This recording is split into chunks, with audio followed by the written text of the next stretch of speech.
Yo, what's good, guys? So, this is literally going to be my second time recording this breakdown, so I apologize if I do sound a little bit rushed.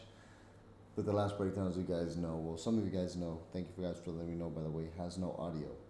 So, anyways, what I was saying with gold, pretty much since price actually did end up rejecting 1865, as we've discussed in the last webinars, if you guys aren't caught up with, pretty much the breakdown, right, of why we waited for gold to pull back up into 1865, then I would highly suggest you go watch that.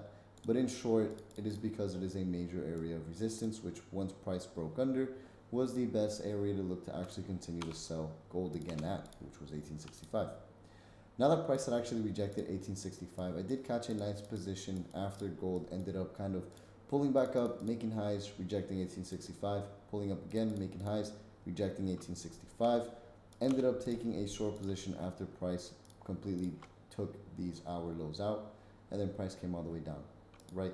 Took a nice trade from pretty much this point to, I believe, about this point over here, somewhere along those lines. But when it comes down to gold now, there's two main areas that you have to look out for gold to continue to go short.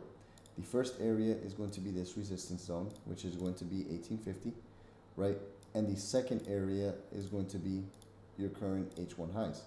So as long as price can maintain under this 1850 zone, you could look for price to pull back up into this area, then look for price to go short into 1833, right? Or if price breaks above 1850, then it's for sure going to come into 1855, which I'd be very cautious to look to continue to go long at, or short at that point in time, just because the way that the H4 time frame would be forming, you'd be forming an engulfing. And if price does go all the way back up into 1855, then most likely we could see price pump up into 1866. So I would kind of wait off on gold a little bit. What you could look out for is a break of these hour lows. Look for that kind of very simple break and retest pattern, as we've all known and taken many trades off of this pattern into 1833. Look for that continuation short. But the main setup I'm going to be kind of paying attention to tonight is going to be GJ.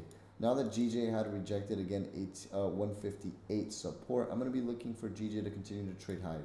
Now that GJ is currently trading above 160 again, I'm going to be looking for price to kind of buy, or looking for buy opportunities here at 160, then looking for price to come up into this 161 area, then 161 500 shortly after. So that's kind of what I'm going to be waiting for over the next few hours. As long as price can maintain above this 160 zone, right, then we'll look for price to come up into 161, then potentially 161 500-ish, let's call it. So that's the setup I'm going to be looking for tonight here on GJ.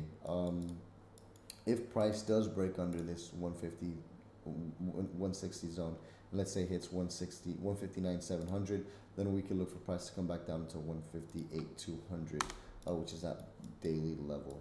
Anyways, quick breakdown for you guys, but just kind of wanted to get it out there so you guys can actually hear the audio this time and look at kind of what I'm looking at for tonight.